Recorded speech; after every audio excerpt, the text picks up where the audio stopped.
का जाने कब ले ड्यूटी से आई हूँ। कितना लेट कर दे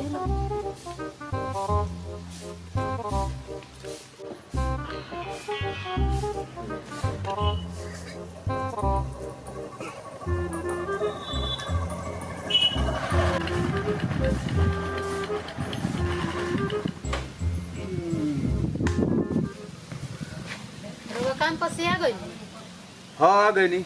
अच्छा एगो बात बताओ, रोज रोज एक एक बतिया तू काहे पूछेलू? ये तो ना पूछी पूछे ना तो जाने कैसे। अच्छा। जे घर से बहरी जाता नहीं तो काम करे जाता नहीं कि ऐश करे जाता नहीं। तो हमरा पर शक करे तारू जब हम काम पर ना कहीं ऐश कर जाइले। देखो ना शादी के पहले हम केहू से प्यार करेनी और ना शादी के बाद। हम तो प्यार तोहरे से करेनी। आ देखो छोड़ो सब बात, हमरा बड़ा जोर से भूख लागल बा, तनी जा कुछ ले आओ खाए के। जा ठीक बा, जा तनी लेके। हाँ ले आओ, जल्दी ले आओ, भूख लागल बा जोर से।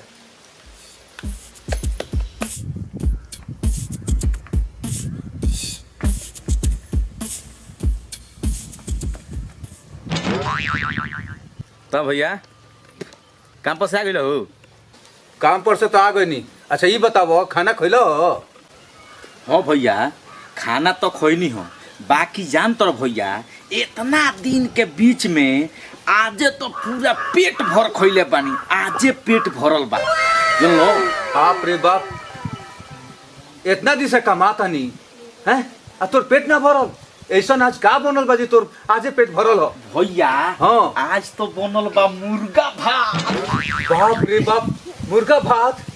अरे हमरा घर में कोरोना के बीमारी लिया होलस। अरे बाप रे बाप, ते मुर्गा नहीं खिस खैले, कोरोना खैल बड़े कोरोना। दूर रहो घर से, दूर रहो, दूर रहो, दूर रहो। सुनी ना, हाँ खाला का कोई बनी ली रहो खाली। ले जा, ले जा वो खाना। हम ना खाए, कोरोना बीमारी होता है। ले जा, ले जा। हम ना खाए कुली, बीमारी हो गइल बा, कोरोना आ गइल बा, कोरोना। ले जाओ पागल आ गइल बड़े मार दना करे। ले जाओ। हम पगल आइल बनी? हाँ। सरकार बेवकूफ बा हैं? का बताओ बेवकूफ बा?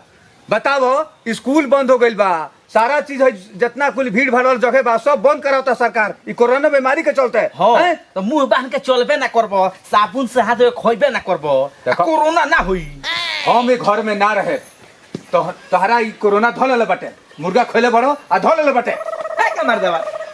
सुनी ना का हाला करतनी। हाला खोले बनी घर में कोरोना लेके आ गइल बड़े, हाला खोले बनी। हमेशा आधा किलो लेके आवत रहनी। आज 3 किलो लेके आइल बनी तो रउआ तो एगो खुद खात नहीं किया, ऊपर से खइले बनी तो रउआ ये तो बतियावत है। अच्छा एकर मतलब तू खा ले बड़ू? तो का करी, हमरो भूख लागल त हम खाई। बाहरे भारतीय नारी सब मेहरारू मरद के खोइला के बाद खाली सोन, आ तू पहले ही खा ले बड़ू। हट हट, दूर हटा लोगी, दूर हटा। भैया हाला का कइले बड़ा मार दे। अरे पहले हेने हट 1 मीटर के दूरी पर हट। का भइल बात तो बताओ। ये बताओ कहां रहले हो? कने सहला तुर मोड़वा पर मैच होतला खेले खइले बड़ी? हम तो सवेरे ही खा के चल गनी, फोन करतला से बार बार। अरे बाप रे, तोरो कोरोना हो गई? मार दे कोरोना हो गइल। काहे कोरोना हमरा हो? खा ले बड़े ते हूं तो खाना ना खा जाओ, भूखे मरल जाओ। का खइले बड़ी? रोटी सब्जी खा के गनी सवेरे ही। अच्छा है तो ठीक कइले हो। है दोनों हाँ। मुर्गा भात खइले बड़े सोन। मुर्गा एकनी के भात। कोरोना हो गइल बाटे, अब एकनी से हमनी के दूर रहे के पड़ी। देखो हां हमनी के घर में नहीं रहे के, हां है दुनिया के कोरोना धलल बाटे। हेलो आ अबे घर से भागे के बाटे। हमनी के नहीं सुनो। कहां जा बोलू? का सुनी? है हाथ छोड़ो, है बीमारी हमरा साथे का करे जाई? होई ना देखो कितना तेज भागो तरस। का हो भौजी, अब तू केकरा पर रहबू? रवा नहीं खी। हम बानी दिहन महल को हम राखे जाता नहीं।